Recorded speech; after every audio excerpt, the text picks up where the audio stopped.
Theory. On tonight's show, Dallas goes skiing. Someone put some gates in the way which kind of slowed me down. Oh, Dallas, we got some work to do. Jem finds out what powers Britain. That is just like Long Alley Power Station, only over 1 billion times smaller. And I look into last year's flu pandemic. This tiny parcel containing little more than the genes it needs to replicate can cause serious destruction. That's Bang Goes the Theory, putting science to the test.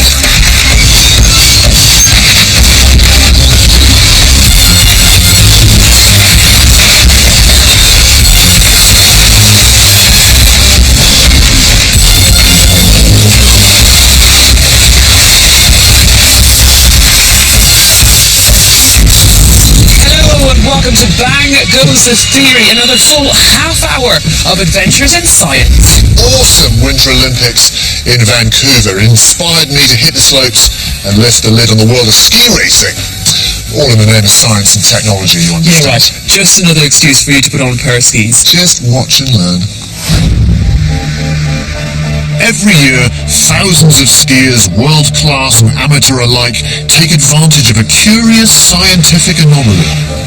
Believe it or not, snow is not very slippy, but stick a plank or two on your feet and it becomes very slippery indeed. And it turns out this sudden change is all to do with friction and lubrication. Now, friction is a fundamental factor in material science. It's the measurement of grip between two materials as they travel across each other.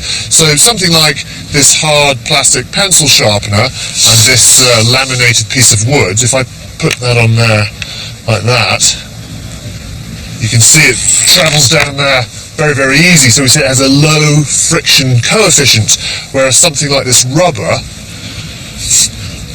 on the same bit of wood, I can tilt that much, much higher. There we go, all the way up to there. So we can say that there's a higher friction coefficient.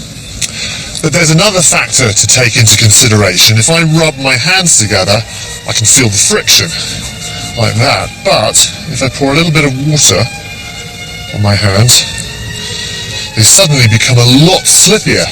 And that is exactly what's happening underneath your skis. Lubrication.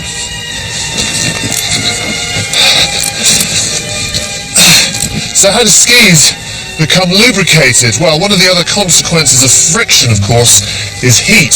So when you're skiing along, your ski base is in contact with the snow, you're actually generating a little bit of heat, and that heat actually melts the snow. So you actually get skiing on a film of water, and that's what makes you slide along. And the amount of heat that skis generate is surprisingly large. An average skier on an average slope is generating nearly 300 watts of power. That's the same as 3 bright light bulbs under your skis, easily enough to melt snow. In effect, you're water skiing on hot skis. To prove the point, I've come up with a cunning experiment to show you that very cold skis just don't work. I've managed to get hold of some liquid nitrogen over 196 degrees below zero, and I'm going to pour it all over my skis. Probably best not to try this at home.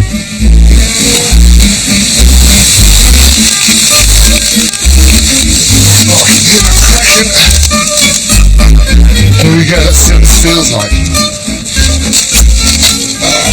Blimey. Whew. Okay. Alright, it's like, I don't know if you can see that, it's like skiing on sandpaper. It's like somebody's poured glue on the bases of my skis. Completely different, it's a completely different feel. It goes to show that the reason why skis slip is that lubrication underneath your base that's generated by heat caused by friction. So now I understand how skis work, I feel the need for a little ski challenge. I'm with Dunblane's finest, Emma Carrick Anderson, veteran of 4 Olympics, and we're going to have a race. You ready? I'm ready. Let's do it. Quick course ready, right course ready, and go!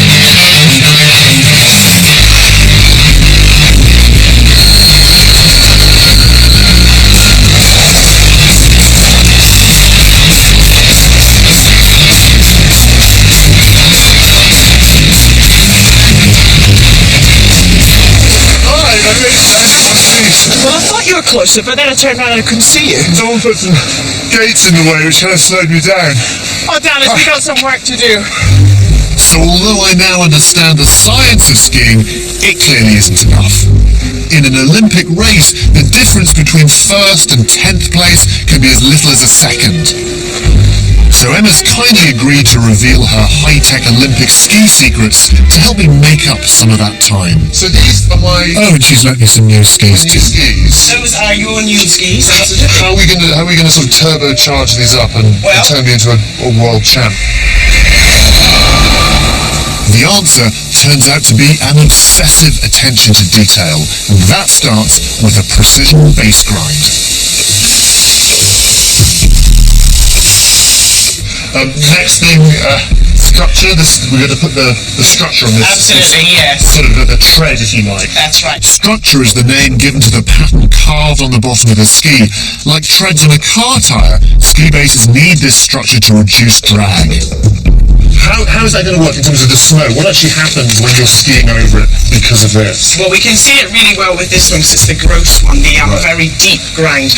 If you look closely, you can see the lines coming down here, so the water is just going to run through these grooves and run straight off the back. When fractions of seconds are at stake, it's important to have the ideal amount of water underneath the ski. Too little, and they're going to be sticky and slow. Too much, and that water will create drag. Okay, can we do that? Yeah, of course. A really nice one. Like Premier Deluxe. Premier Deluxe. We must win. Okay, you must win again. He needs at least 3 seconds. Maybe more. I need at least half an hour. After the machine has carved the perfect structure onto the base, it's ready for waxing. The wax you use is going to be specific to the snow type and temperature, and at an Olympic level has become a dark art. There are hundreds of different kinds of wax using different hydrocarbons or fluorocarbons, each with different water-repelling properties designed for different conditions on the slopes. So on a day like today, we'd be using low floor because again the temperatures are quite cold, so it's a low floor. You don't need to repel the water very much. So it's all about repelling water. The wax is gently melted and then ironed across the whole ski. After scraping off the excess, it's brushed to force the wax deeper into the porous base. Now, you can see it's still very dull. It's a dull ski still, so it's fast, but it's not super fast. I need the super fast. You need that extra 2 tenths. I'm relying on you, Michael. The ski is finally buffed until silky smooth, and that's as good as science can get it. Here you have the best skis, you have the best wax, you have the best servicemen, but I'm still gonna be. Okay, Emma, I've got my brand new World Cup Giant Slalom carving skis. They've been ground, they've been P-Tex, they've been wax on, wax off. We've got structure, they've been brushed, they've been polished, they've been kissed, they've been loved. I think I'm about ready to kick your butt. Not yet, there's one last thing. Lycra. Now this Lycra isn't just so I can feel all sexy on the piste. Its aerodynamic surface could make all the difference. Ta-da! Now with science and technology on my side, I'm beginning to feel like I'm in with a real chance. Yeah, good.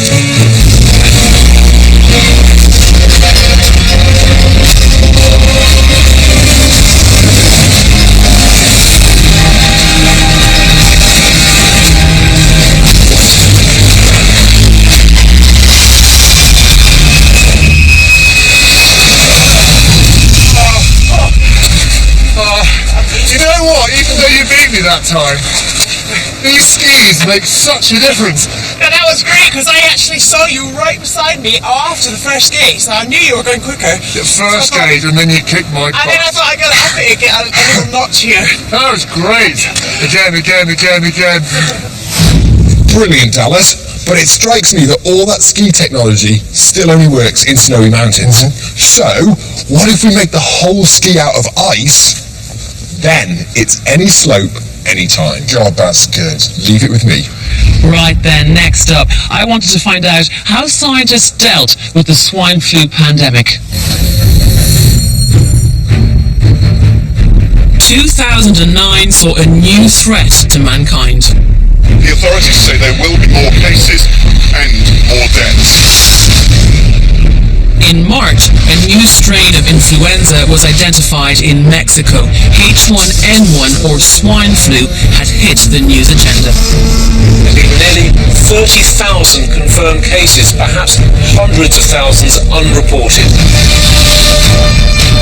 6 months later, it had spread to over 200 countries and killed thousands. And this is what it looks like, the influenza or flu virus, and it's been around for millennia. This tiny parcel containing little more than the genes it needs to replicate can cause serious destruction. So how can a virus that's been around for thousands of years suddenly cause such chaos and kill so many? The influenza virus doesn't just exist in humans. Strains of it can also be present in animals like birds and pigs. And if those strains ever combine, that's when a pandemic can start. Let me show you. If this is a human strain of the virus capable of infecting and transmitting between people very easily, and this is an animal strain of the virus, which our immune system is unfamiliar with. Now, if these two strains get the chance to infect the same host cell, as they replicate, they combine, what you get is a brand new strain of the influenza virus, and this could cause a pandemic. And this is what happened in Mexico. Different strains mixed in a host cell, and what emerged was a new strain. And with early reports of severe illness and death, it looked like many of us would have no resistance to it. Weeks later, due to the speed of our global transport systems, it spread across the world. And the only thing standing in its way were scientists like Professor Neil Ferguson and his team at Imperial College. From the moment a new outbreak is identified, it's their job to gather as much data about the virus's behavior as possible. From that, they can create predictive models as to how the virus might spread and what might stop it in its tracks. So how do computer models like this one help us understand the dynamics of a pandemic? The grey represents areas of population, and the red is virus being seeded into that population. Loads in London. In London and the West Midlands, which is where we saw the virus start, and that's because travellers come into those areas predominantly. Okay. It spreads out into the neighbouring towns. Contact between people is key to how a virus spreads. Most people can infect others 2 days before and after symptoms begin. An important factor in the models designed at Imperial. And now we're into June and July, and you'll see the epidemic now damping down. The green areas here are areas where there's no longer much transmission, and this is people who are immune. Oh, okay. The epidemic is not yet over, though, because 6 weeks later, after the summer holidays, the schools reopen, and because the virus was really concentrated in school children, you get a second wave of the epidemic. The map is going red again. Interesting. So can you tell me a little bit about how you approach the threat of a pandemic? What's the first thing you have to do? What we do is test interventions, whether we should use antivirals in the population, how much vaccine we should order, what's the likely impact of that vaccine, because we knew we'd only get it in the autumn. How far might the epidemic have reached before we even had vaccine? So when it comes to a computer simulation like this, is this quite accurate? Unfortunately, no two pandemics are alike, and so there was still great uncertainty at the beginning of this pandemic about its exact characteristics. Lots of people are criticising the response in the UK at the moment because they say we overreacted, we cried wolf. The difficulty is, very early in a pandemic, is you pick up the people who are most sick. So in Mexico City, they picked up deaths, and there was a real concern, maybe this is a very severe pandemic. We were missing all the people who were very mildly ill or not ill at all. Only as we got more and more data could we tell this is actually a very mild virus. Models can help us estimate how the battle against a pandemic will play itself out, but sooner or later you've got to fight the virus directly, and to do that you need to understand how the virus enters and infects our bodies. The answer lies in the proteins that stick out from the surface of the virus, called H and N. The H protein makes it possible for the virus to enter and infect the cell. The N protein allows the virus to exit the cell so it can infect others. For virologists like Wendy Barclay, these surface proteins are key to attacking the virus head-on with vaccines and antiviral drugs. So Wendy, what can we do to tackle viruses like swine flu?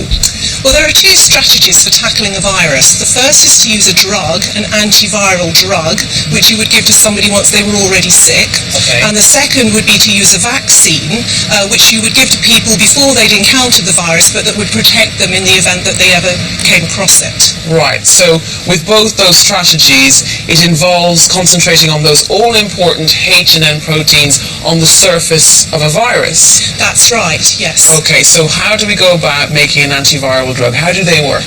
So the antivirals that we have against influenza virus target the N protein. Remember, that's the one that helps the virus spread through the body and onto new people. And that allowed scientists to design a drug, what we now call Tamiflu, which would fit into the protein and stop it from working. And the great thing about that drug is it turns out that hole where the drug fits into is the same shape, no matter whether the N comes from swine flu or bird flu or normal human flu. So one drug can deal with all the different influenzas that are out there.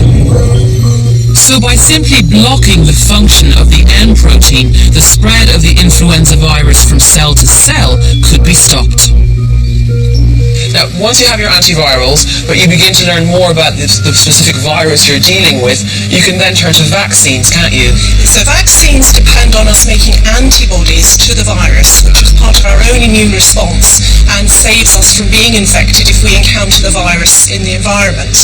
And we know that antibodies against the H protein are key to protecting us. So to make a vaccine, what we do is we grow up the virus in the laboratory and then we cut off the H protein from the outside of the virus and purify it away.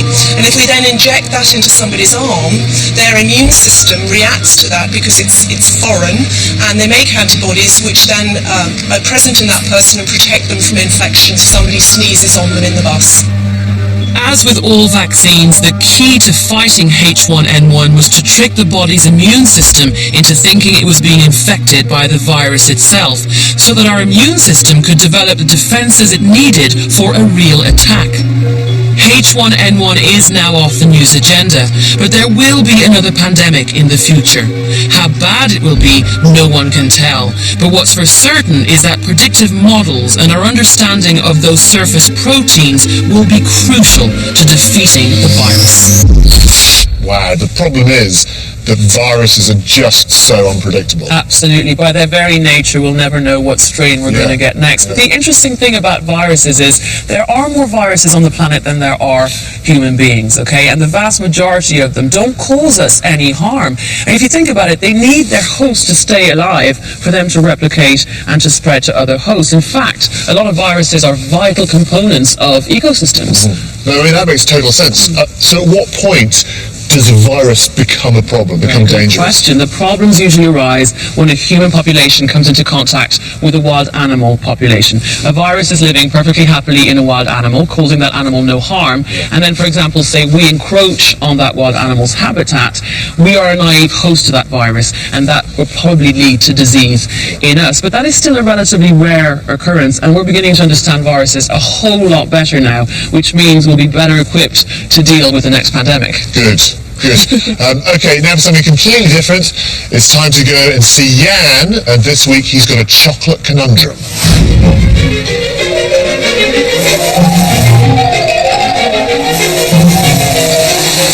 Why are bees like this after infection? Well, inside, these mints start out life as hard, crunchy pieces of mint and sugar. They're not gooey at all. So how do they go all soft? To find out, we'll need to get into the nitty-gritties of sugar.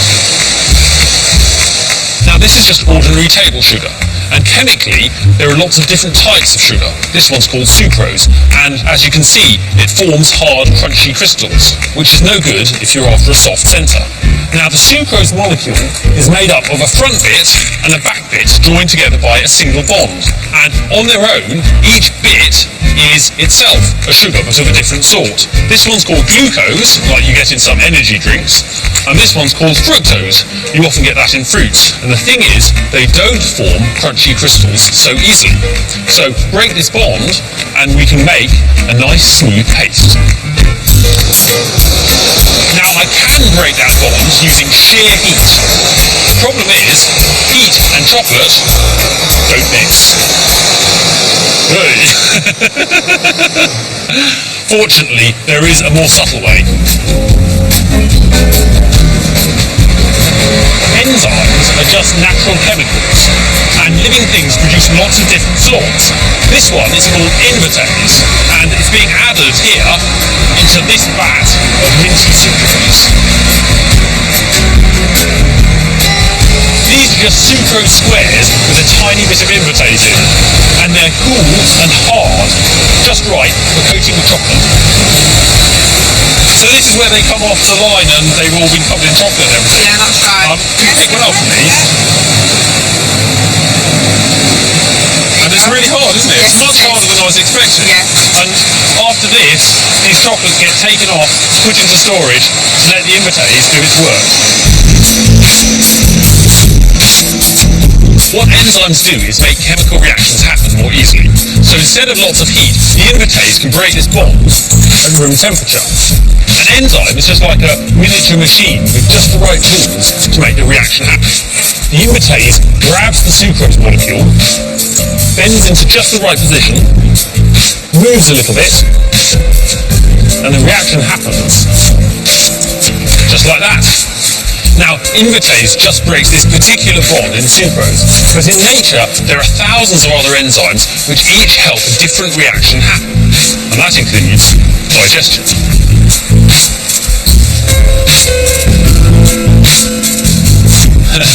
Now it's all soft and just how it should be. After a few days, the invertase has broken down the sucrose, so now there are no big crunchy crystals, and it's all gooey. But what's that got to do with bees? Well, bees use the same enzyme, invertase, to do the same thing. Nectar is essentially sugars in water, and to store it to eat through the winter, the bees use invertase to convert the sucrose to glucose and fructose, and then they fan it with their wings to drive off the water. That makes a soft, gooey paste. We call it honey.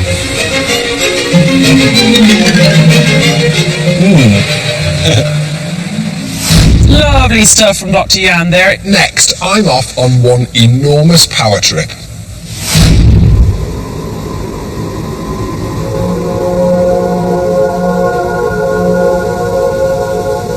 Coal has had a lot of bad press over the years, but like it or not, it's still the energy source for the vast majority of Britain's electricity needs. This is Longannet Power Station in Fife, the third largest coal-fired power station in Europe. It supplies a quarter of all Scotland's electricity and burns 4 million tonnes of coal a year. That means this whole mountain of coal I'm standing on is only 6 months' supply. And it's not just British coal either. It might all look the same, but the stuff they're shifting around comes from as far afield as Russia, South Africa and Colombia. It arrives on 12 massive trains every day. And at full power, Longannet's furnaces can burn all the coal in one of these wagons in just 3 minutes. Each of the massive 600 megawatt generators, enough to boil around 250,000 kettles at once, is controlled by just one man and a mouse. But it's not until you get into the plant itself that those numbers start to make sense. The scale is incredible. Each of the 4 boiler units are over 60 metres high, and the process starts right at the bottom. When the coal arrives, it heads for these pulverizers, which smash it into a fine powder, which is then thrown into the furnaces. The fans are incredibly powerful, lifting tons of coal up 2 stories or more, to the point where it's injected into the inferno. Just this one massive coal feeder is sending 25 tons an hour to the furnaces. There are 32 of these. A full whack, 1,000 metric tons of coal is fired into the furnaces every hour. That's like the weight of 141 double-decker buses. Almost at the top of the boiler unit is something I was dying to look into. The door that goes right into the furnace. The energy transfer going on in there is simply astonishing. And that phenomenal furnace does just one thing: turn water into steam. So how do you turn steam into electricity? The answer is a steam turbine, which very simply is just a paddle wheel attached to a dynamo, placed in a jet of steam with a bit of pressure behind it. And that is just like Longannet Power Station, only over 1 billion times smaller. Fire creates heat, it makes water boil, making high pressure steam, which spins a turbine, and provides power for over 1/4 of Scotland. But there is a downside to burning 4 million tons of coal a year. You end up producing an awful lot of gas. When you burn coal, you're reacting carbon with oxygen, and the 4 million tons of coal they burn here every year becomes, with that added oxygen, about 7 million tons of carbon dioxide, and all of that comes out of these 4 flues. In fact, this one chimney is responsible for a significant proportion of the UK's CO2 emissions. And that's a big problem, because like it or not, we're going to be relying on coal for our power for many years to come. But there might just be a way to lessen its impact. Theoretically, it's possible to extract 90% of the CO2 from the exhaust gases, and that's what's going on in this test facility. What you're looking at is the start of an experiment which could, at a price, lead to a huge reduction in CO2 emissions from burning coal. What's going on here is they're literally giving the exhaust gases from the power station a shower, and it's all to do with chemicals called amines, and they're very good at binding to carbon dioxide. Nicknamed the shower in the tower, as the flue gases rise upwards, a strong amine solution rains down on them. And incredibly, by the time the exhaust gases have reached the top of that tower, 90% of the carbon dioxide has been absorbed by the tiny amine droplets raining down the inside. The next stage is to get the carbon dioxide out of the amine solution, and by warming it, something like that happens. It all bubbles out the top. This is a tiny experimental plant, treating only 1/600th of Longanet's gases. But once they've perfected the technique, they hope to scale it up and ultimately treat every puff of smoke coming from the coal. Bye-bye.